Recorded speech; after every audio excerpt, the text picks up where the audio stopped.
Sırada fiil kipleri var. Büyük resme bakalım ve nerede olduğumuzu hatırlayalım.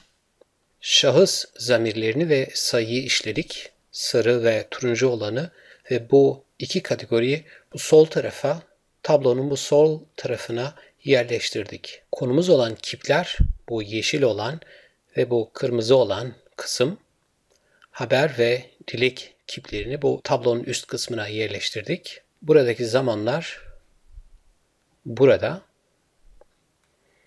ve kırmızı olan zaman türleri bu sol tarafa yerleştirdik. Bu köprüyü kurduktan sonra şimdi gelin birlikte bakalım çeşitli haber kipleri ve dilek kipleri nasıl oluşturulur? Bunun kuralları nelerdir? Onu anlayalım.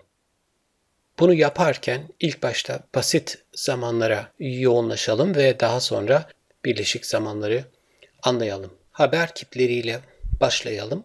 Şimdiki zaman veya geniş zamanı oluşturmak için şöyle bir kural var. Şimdiki zaman kökü gövdesi artı kişi son eki. Bu iki parçayla şimdiki zaman oluşturulur. Şahıs zamirleriyle birlikte tabii.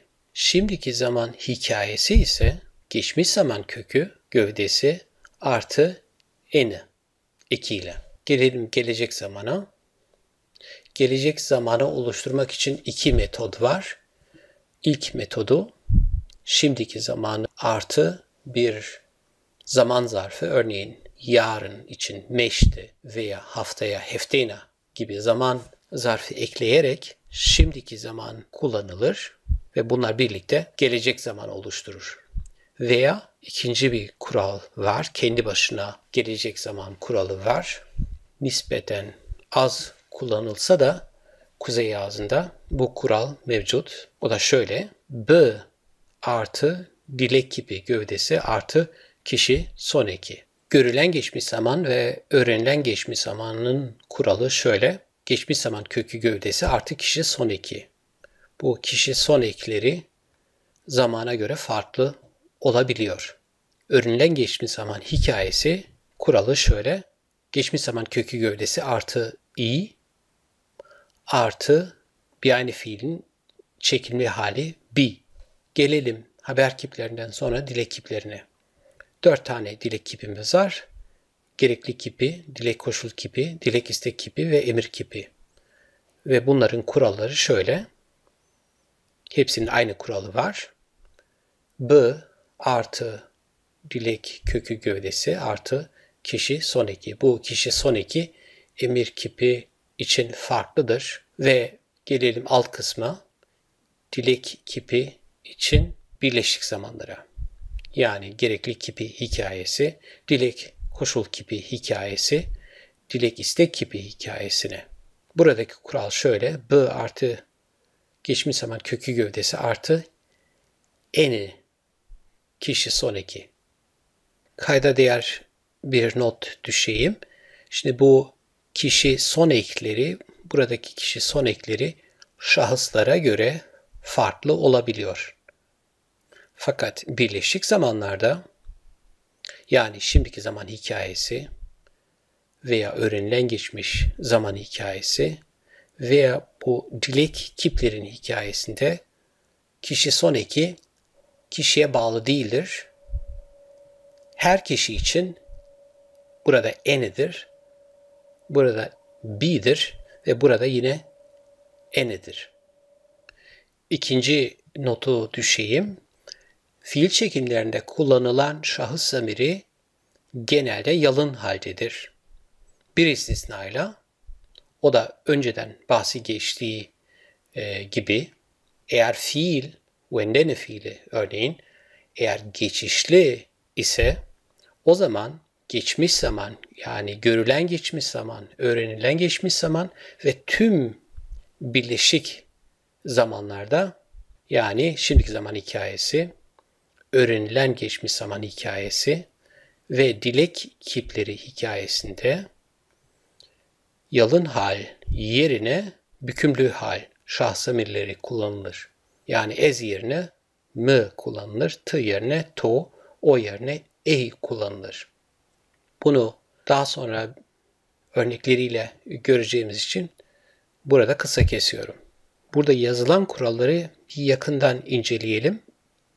Genelde aynı parçalardan oluşuyorlar. Örneğin şimdiki zaman gövdesi, burada dilek gibi gövdesi, burada geçmiş zaman kökü gövdesi tekrar tekrar geliyor. Bunları bir kategorize edelim. Bir defa şimdiki zaman gövdesi var. 2 defa dilek kipi gövdesi var. Ve burada 4 defa geçmiş zaman kökü gövdesi var.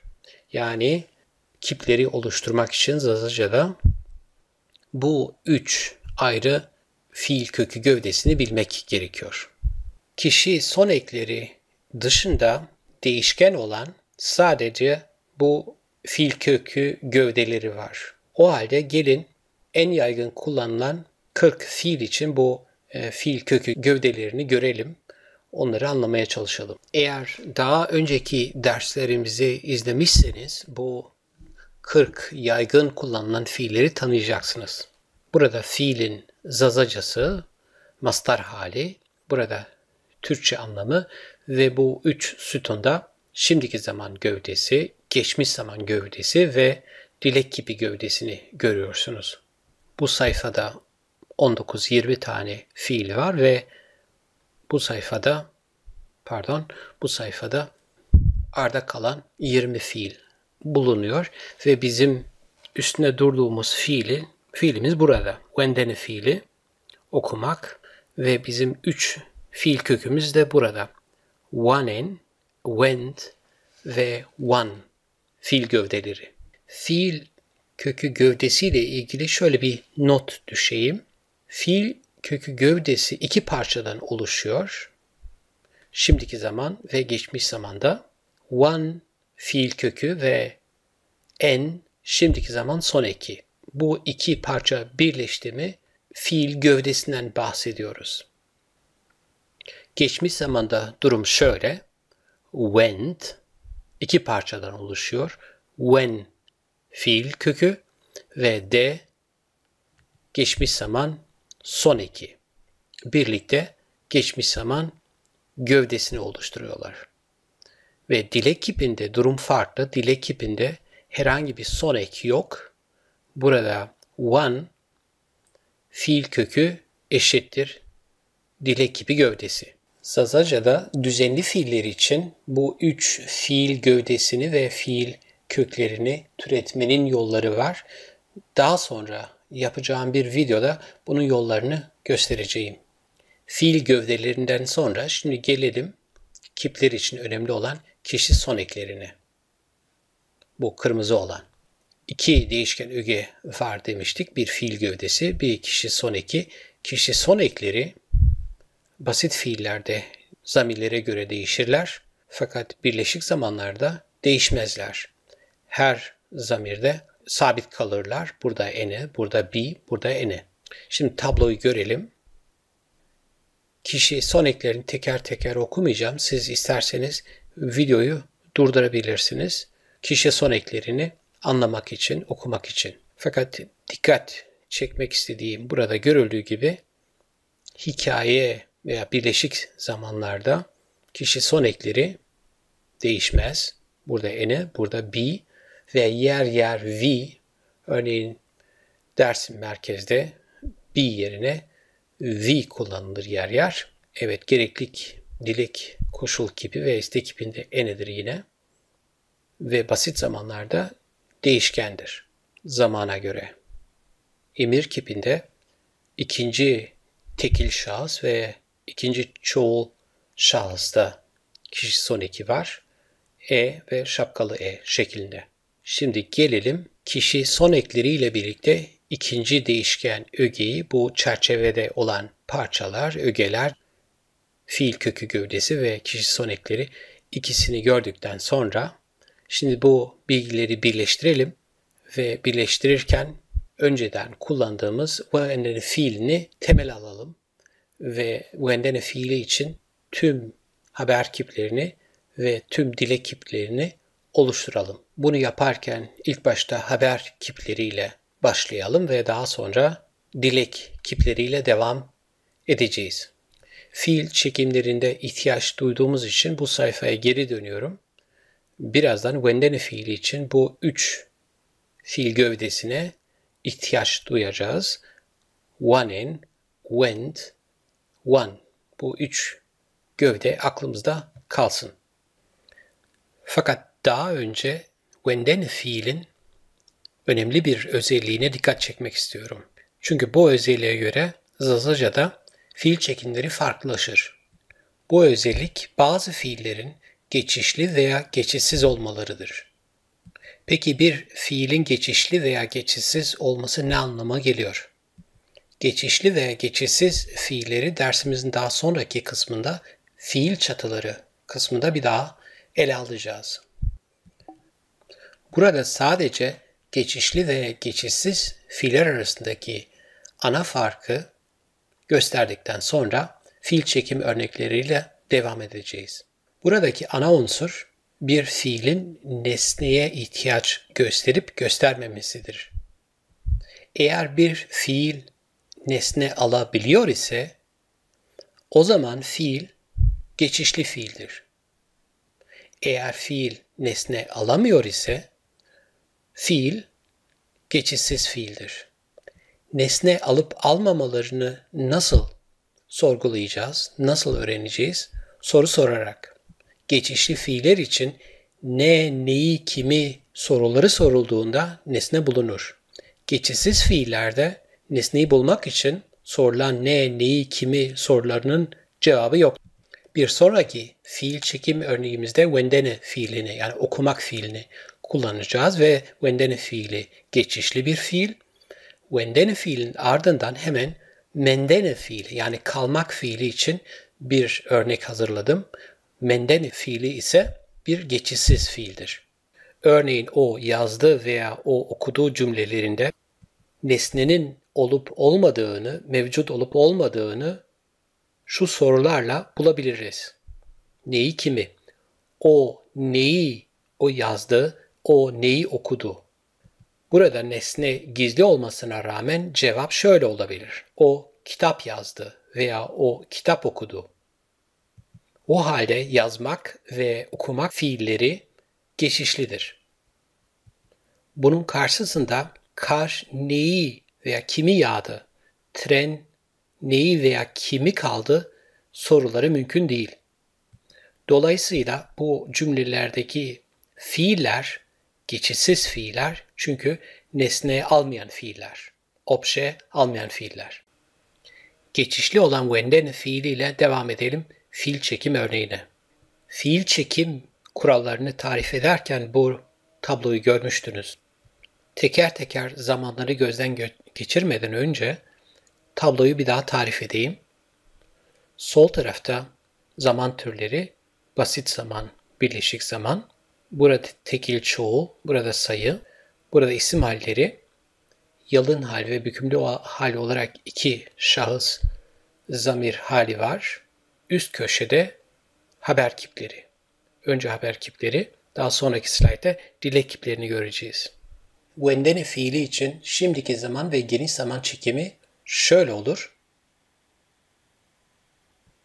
Soldaki sütun Zazaca fiil çekimi ve sağdaki sütun Türkçe tercümesi. Kuralı bir daha buraya yazıyorum. Şimdiki zaman kökü gövdesi artı kişi son eki. Ez wanenu ben okuyorum. T wanena sen okuyorsun. O wanenu o okuyor. A wanena o okuyor. İlk önemli farkı buradan görüyorsunuz. Zazaca'da Türkçeden farklı olarak eril dişil farkı var. Dolayısıyla burada o eril ve a dişil. Türkçede her ikisi de o şahıs zamirine denk düşüyor. Şimdiki zaman için kullandığımız şahıs zamiri yalın halde. Peki birleşik zamanlarda durum nasıl? Şimdiki zaman ve geniş zaman hikayesinde kural burada geçmiş zaman kökü gövdesi artı kişi son eki. Burada iki önemli belirgin fark var yukarısına göre. Birincisi şahıs zamirleri. Geçmiş zaman olduğu için ve geçişli bir fiil olduğu için wendeni, burada şahıs zamirleri yalın halde değil, bükümlü halde. Yani burada mı wendeni, to wendeni, wendeni de mı, to, kullanıyoruz. S, t, o, a kullanmıyoruz. Buradaki şahıs zamirleri farklı. İkinci belirgin fark kişi son eki. Burada kişi son eki değişirken, kişiden kişiye farklıyken, burada kişi son eki sabit. Yani şahıs zamirine bağlı değil. Gelelim gelecek zamana.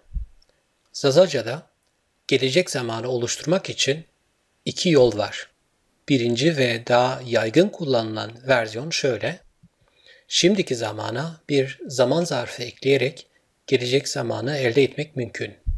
Örnek, es waneno, ben okuyorum anlamına gelirken, es meşte wanen veya es meşte waneno, ben yarın okuyacağım anlamına geliyor.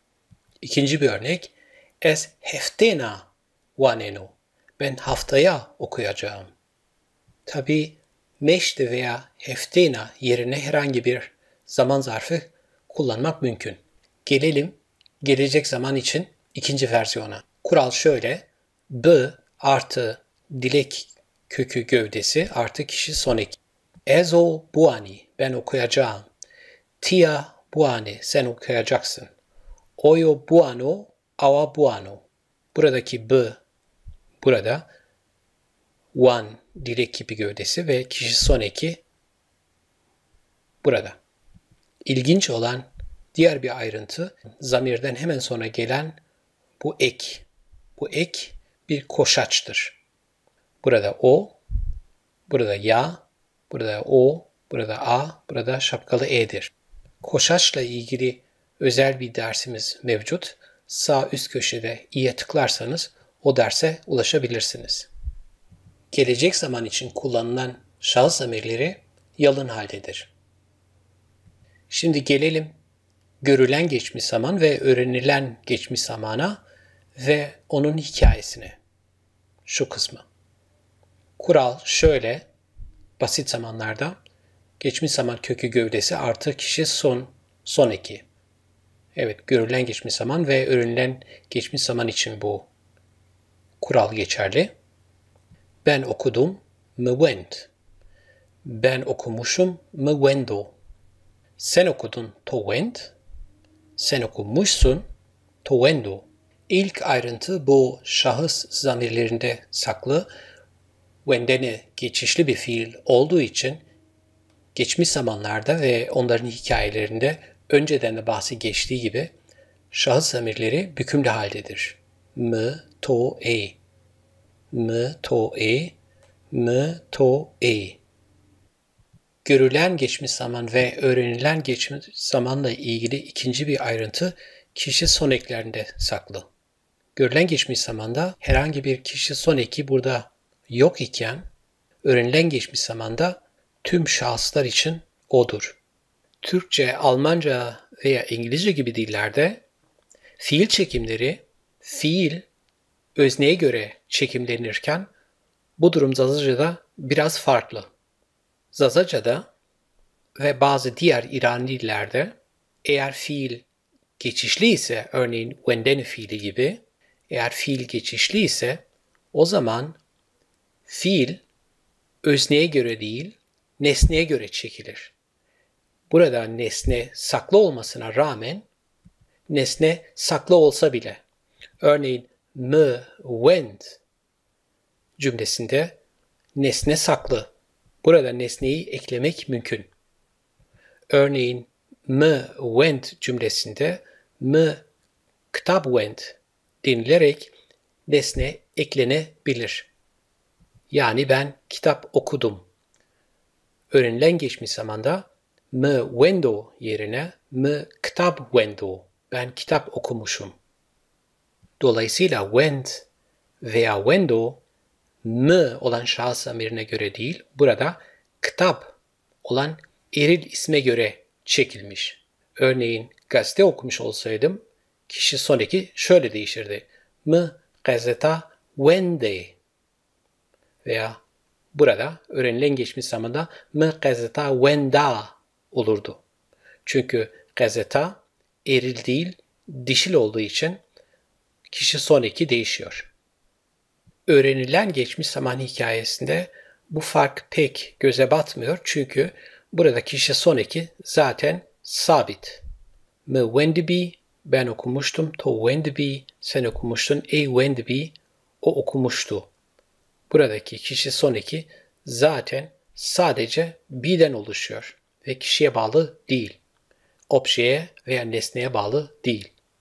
Geçişli fiillerin geçmiş zaman fiil çekimlerinde fiilin özneye değil nesneye göre çekimlenmesine dil biliminde ergatiflik deniliyor. Haber kiplerinden sonra gelelim dilek kiplerine.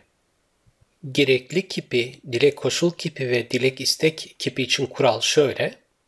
B artı dilek kipi gövdesi artı kişi son eki ve bu kural her 3 alt kategori için geçerli. Örnek, ez gune buani, okumalıyım. Ez buani, okusam. Wa ez buani veya ez buani, okuyayım. Örnek, t gune kitap buani, sen kitap okumalısın. Tıkı kitap buani, sen kitap okusan. Wa kitap buani, sen kitap okuyasın. Veya t kitap buani, kitap okuyasın. Burada kullanılan şahıs zamiri yalın halde ve dilek kipleri arasında herhangi bir fark yok. Küçük fark şurada.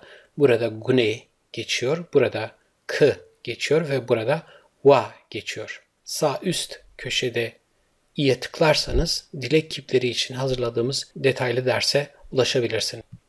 Dilek kipi hikayelerinin kuralları şöyle. B artı geçmiş zaman kökü gövdesi. Burada dilek kipi gövdesi. Dilek kipi hikayelerinin kuralları şöyle. B artı geçmiş zaman kökü gövdesi artı kişi son eki. Burada dilek kipi gövdesi. Burada geçmiş zaman gövdesi. Örnek. Me gune buendeni. Okumalıydım. Me gune kitap buendeni. Kitap okumalıydım. Mıke kitap buendeni. Kitap okusaydım.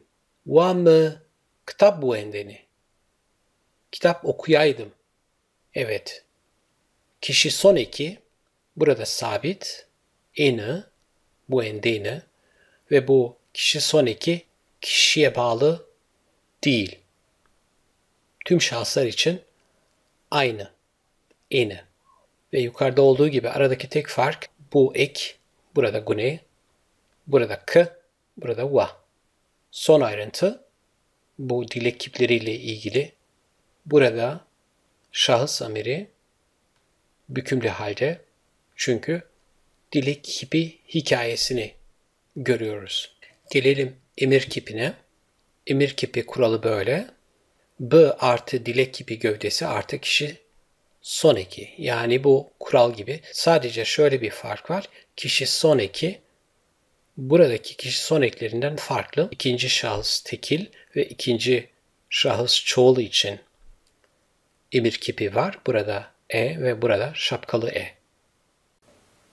Ergatiflik konusuna görülen ve öğrenilen geçmiş zaman için hazırlayacağımız derse bir daha geri döneceğiz. Gelelim ikinci fiil çekim örneğimize. Bu defa geçişsiz fiil olan mendeni yani kalmak fiili için. Mendeni için fiil gövdelerine bakalım. Şimdiki zaman gövdesi manen, geçmiş zaman gövdesi mend veya yer yer mand, dilek kipi gövdesi man. Başlangıcı yine haber kipleriyle yapalım. Şu ana kadar wendene fiili için verdiğim tüm kurallar bu mendene fiili yani kalmak fiili için de aynen geçerli. Bir farkla. O da şurada. Gördüğünüz gibi şahıs zamirleri sadece yalın halde mevcut. Şahıs zamirlerinin bükümlü halleri bu tabloda mevcut değil. Burada onlara gerek yok. Çünkü geçişsiz fiillerde fiil çekimleri özneye göre olur ve özne yalın haldedir.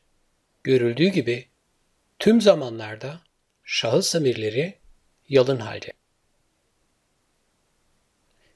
Görülen geçmiş zamanda, öğrenilen geçmiş zamanda ve hikayelerinde yalın hali kullanıyoruz. Aynı olguyla bağlantılı olarak görülen ve öğrenilen geçmiş zaman için kişi son eklerinde bir fark görüyoruz. Şöyle bir gözden geçirelim. Ondan sonra wendene fiiliyle karşılaştıralım kişi son eklerini. Es mendo, ben kaldım veya ben kalmışım anlamına gelebilir. Es menda, sen kaldın veya sen kalmışsın anlamına gelebilir.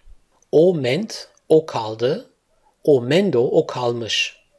Eril, o için. A mende, o kaldı. A menda, o kalmış. Dişil için.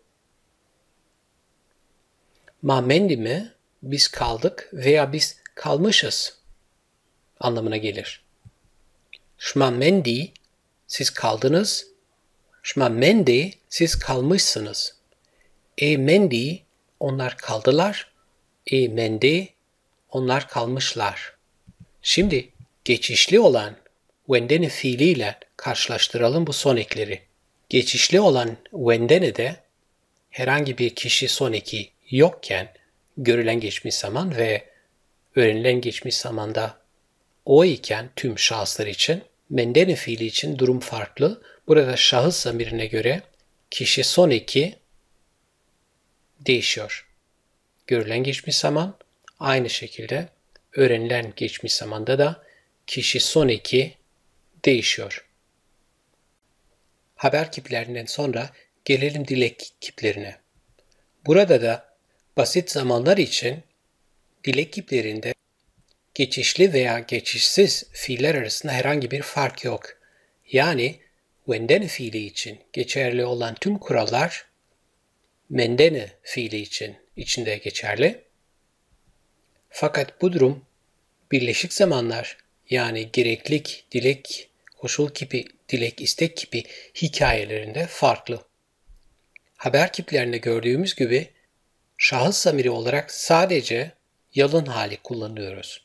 Burada yani es gune bemendene kalmalıydım. Tı gune bemendene kalmalıydın. Eske bemendene kalsaydım. Tıkı bemendene kalsaydın. Va ez bemendene kalaydım. Va tı bemendene kalaydın. Son olarak wendene fiiliyle kıyaslayalım bu şahıs zamirlerini. Görüldüğü gibi burada geçişli fiillerde geçmiş zaman olduğu için mı kullanmıştık. Burada es. Burada to, burada tı. Burada ey. Burada o. Toparlayayım.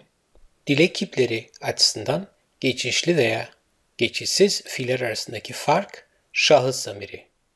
Geçişsiz fiillerde yalın hal kullanılırken geçişli fiillerde bükümlü hal kullanılır.